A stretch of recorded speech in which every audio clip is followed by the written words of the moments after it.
Telugu digital media network లో political కేటగిరీలో number 1 కేవలం 72 గంటల్లో 1,50,00,000 వ్యూస్ పైగా popular TV network. Revanth Reddy ప్రభుత్వం అధికారంలోకి రాగానే పెద్ద ఎత్తున ఐఏఎస్లను ఐపీఎస్లను బదిలీ చేసింది.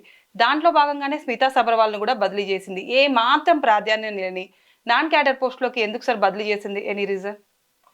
అంటే నేను అనుకుంటా ఇప్పుడు ఏమైపోయిందంటే సివిల్ సర్వెంట్స్ అందరూ కూడా వాళ్ళ పార్టీలకి వాళ్ళ జెండాలు మోసేటువంటిగా తయారైపోయింది. వాస్తవంగా ఇది చాలా బాధాకరమైన విషయం, చాలా అవమానకరమైనది కూడా. కానీ ఇట్లా జరగడం మంచిది కాదు. సివిల్ సర్వెంట్స్ అంటే మన దగ్గర చాలా ఎగ్జిక్యూటర్స్ వాళ్ళు. ఇప్పుడు వాళ్ళేమో లెజిస్లేటర్స్ చేసినటువంటి లెజిస్లేషన్స్ని, లేకపోతే వాళ్ళు పాస్ చేసినటువంటి జీవోలం కావచ్చు, లేకపోతే వాళ్ళు చేసిన ప్రభుత్వ పథకాలు కావచ్చు, వీటన్నిటిని కూడా చాలా దగ్గరగా, చాలా నిబద్ధతతోటి, ప్రజాస్వామ్యబద్ధంగా, రాజ్యాంగబద్ధంగా, వృత్తి ధర్మంతో వాళ్ళ పనులు వాళ్ళు చేయాలి. వాళ్ళు ఐఏఎస్లై ఐపీఎస్లై నాడు వాళ్ళు ఏమని ఓత్ తీసుకొని వస్తారు, ప్రతిజ్ఞ చేసి వస్తారు? ఒక పార్టీకి, లేకపోతే ఒక ముఖ్యమంత్రికి, ఒక మంత్రికి వాళ్ళ ఇష్టాలను బట్టి మేము పనిచేస్తామని వస్తారా? కాదు కదా, అది కాదు కదా. మన దగ్గర ఒక రాజ్యాంగం ఉంది, చట్టాలు ఉన్నాయి, కొన్ని రకాల సాంప్రదాయాలు ఉన్నాయి. వాళ్ళకి సివిల్ సర్వెంట్స్ కొన్ని గైడ్లైన్స్ ఉన్నాయి, అవి పాటించాలి కదమ్మా. వాళ్ళ దగ్గర రబ్బర్ స్టాంపులు లెక్క అయితేనో, వాళ్ళ పెన్నులో సిరా లెక్క అయిపోతేనో, వాళ్ళ మౌత్ పీసులు లెక్క అయిపోతేనో, అసలు ఇది చాలా బ్యాడ్ టెండెన్సీ. ఇది చాలా బాధాకరమైంది. సివిల్ సర్వెంట్స్ అంటే, ఎగ్జిక్యూటర్స్ అంటే, జ్యుడిషియరీ కావచ్చు, లేకపోతే ఇవి కావచ్చు, లేకపోతే ఇంకా ఎవరెవరైతే ఎగ్జిక్యూటర్ పాత్ర పోషిస్తూ ఉంటారో వాళ్ళ పట్ల సమాజంలో ఒక గౌరవం ఉండాలి. ఆ గౌరవం లేకుండా పోగొట్టుకుంటే ఏముంటుంది ఆడ? వాళ్ళు ప్రజలకి జవాబుదారీగా ఉండాలి. వాళ్ళకి ఇచ్చే శాలరీ, వాళ్ళు నెలవారీ జీతభత్యాలు ఎవరిస్తున్నారు?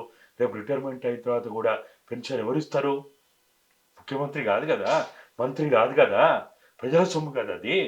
వాళ్ళు ప్రజలకు సేవకులు, ప్రజలకు జీతగాండు. వాళ్ళు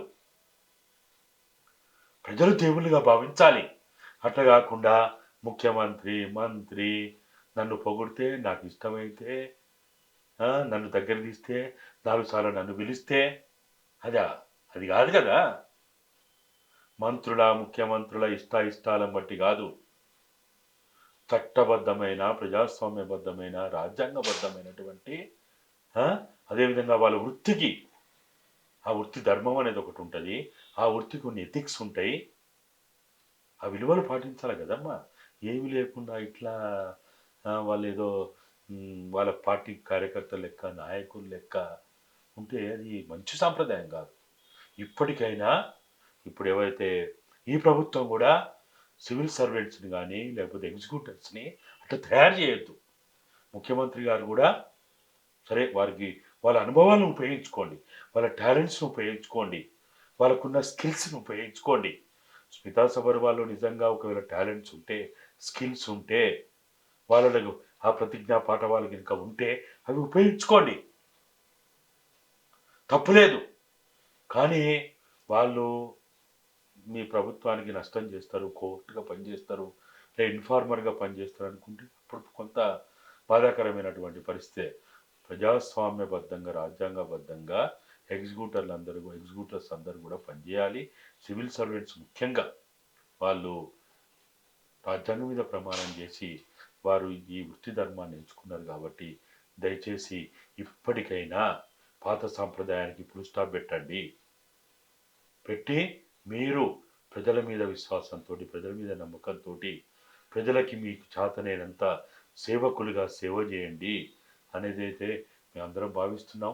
చూద్దాం పాత సాంప్రదాయం ఏమన్నా కానీ ఇంకా ఇప్పటికైనా ఫుల్ స్టాప్ పెట్టి మంత్రులు కానీ, ముఖ్యమంత్రి కానీ వీరు కూడా గతంలో చేసినట్టుగా వారు కూడా ఐఏఎస్లని, ఐపీఎస్లని, అధికారులని వాళ్ళట ఉపయోగించుకోకుండా, వాళ్ళ ఇంటి మనసు లెక్క చేసుకోకుండా, వాళ్ళ భజన పనులుగా చేసుకోకుండా కూడా వీరు కూడా ప్రయత్నం చేయాలనేదే నేను అభిప్రాయపడుతున్నాను.